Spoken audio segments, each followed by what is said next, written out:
Welcome to the Defense and Aerospace Report. I'm Vago Muradian here at the Association of the United States Army's annual meeting and trade show in Washington, D.C.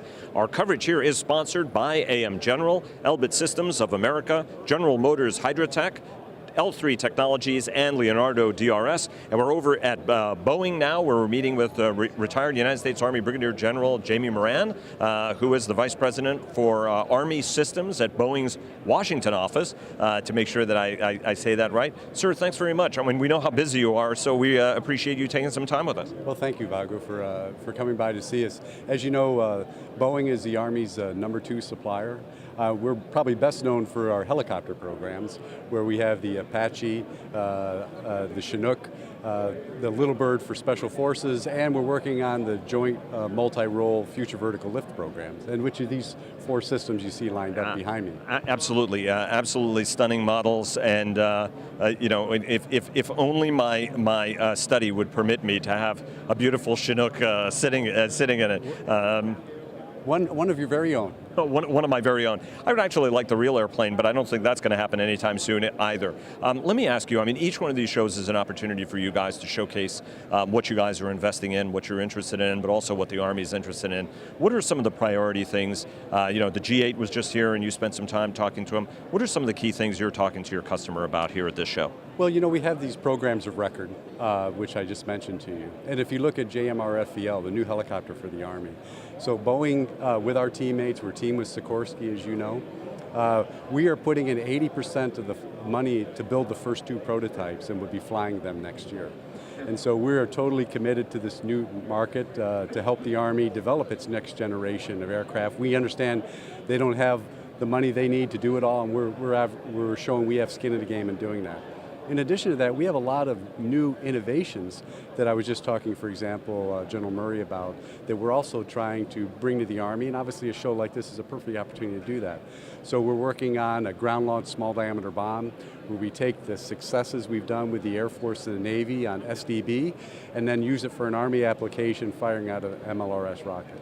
We also had some new technologies for artillery rounds. Taking the tail kits off of JDAM, for example, and putting it on artillery to make one shot, one kill, give it extremely accurate artillery. Also looking at how to put ramjets on there to get a couple hundred kilometers out of artillery. And we also have some innovations we're doing with MSHORAD. You know, it's one of the Chief's top priorities, and I think you've probably been to some of the other booths. We did. We talked to Mike Peck at GD, where he was talking a little bit about how you guys have put a quad pack of Hellfires, but also the Stinger portion from the Avenger turret onto a Stryker vehicle. Right, so we've turned 3 different vehicles from 3 different manufacturers into air defense variants and have shot them all successfly. So we have done that with a Stryker, with GD. We've done that with Oshkosh. We have it on a JLTV right down behind us. And we recently, and we haven't shot it live fire yet, but with a Bradley fighting vehicle, and that's also right behind me here. So we're working with our teammates to take existing Army inventory and how can we give them new capability. Some of this is a return to the future. There used to be Bradley linebackers and they wanted the inventory. But now the Army's bringing air defense back to the tactical level, and we're helping all the vehicle manufacturers to develop variants of that.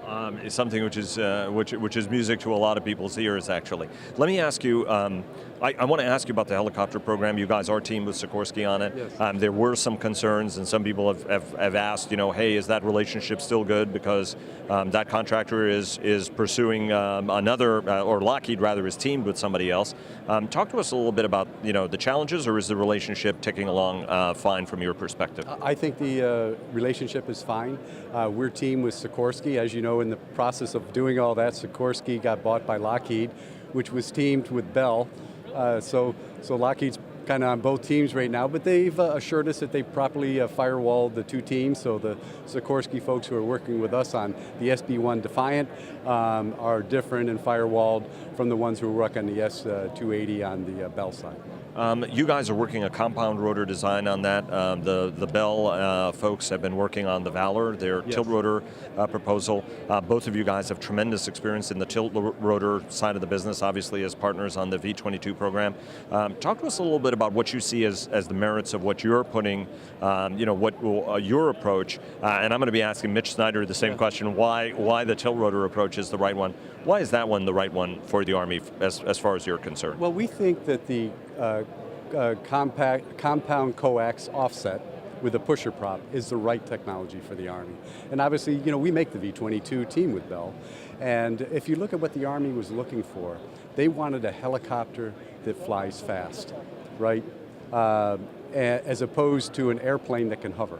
And so the Army wants a helicopter that can fly fast. So that means actions on the objective, the operational. How do you hover once you get there? So you want to get there fast, but when you get there, you also want to be able to hover and maneuver on the battlefield.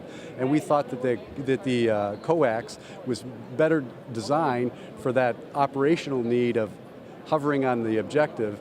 It can still fly fast, much faster than a conventional helicopter, but also gives them that capability. Are you satisfied with the progress on the program? Because there are some technical challenges with that approach. Are you satisfied with the progress you guys are making?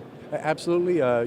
Any development program, will have some stub its toe every once in a while.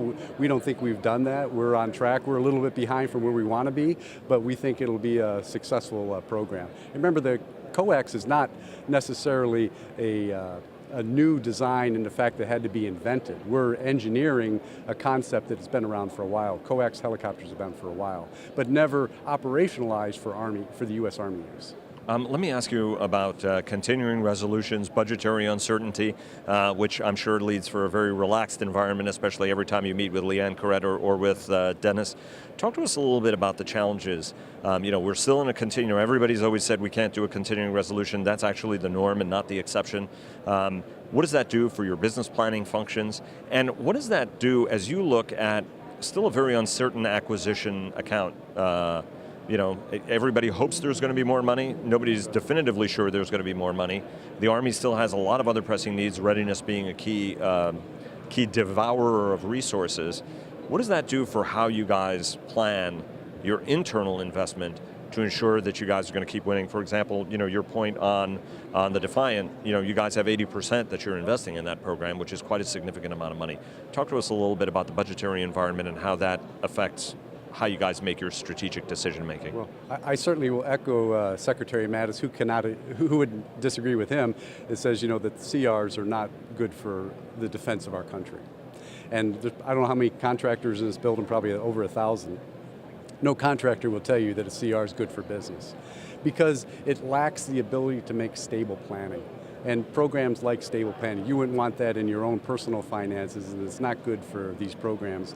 And it's not just the Army that suffers from that. We have some other new starts that we're competing in, like the TX program and JSTARS recap, which are also hostage to this CR. So we've heard that there won't be any anomalies approved in addition to the CR, which makes that even compounds it, which means there are no exceptions to the CR.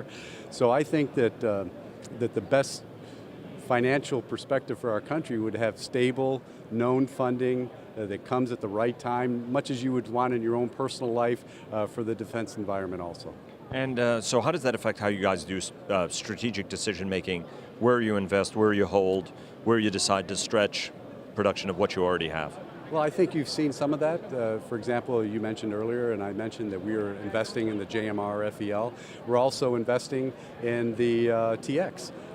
We built 2 prototypes on our money and flew them to put that data in our proposal with the Air Force, right? We also built a new submarine, unmanned submarine, XLUUV, I think you're familiar with that, which we just got a contract. So we had that thing in sea trials before we got the first contract from the Navy.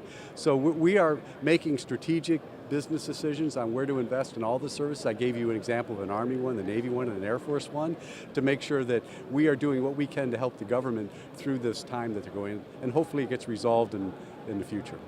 This is my 25th AUSA. This will be your last wearing a uniform, or at least with Boeing.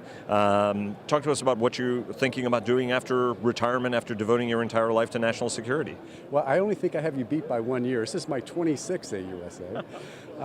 And I've got 4 grandkids, and my wife and I are going to spend more time with the grandkids, and I got a long list of places I want to go visit, like Yellowstone, the Grand Tetons, and maybe go on a few cruises. And you guys are going to be settling in Minnesota?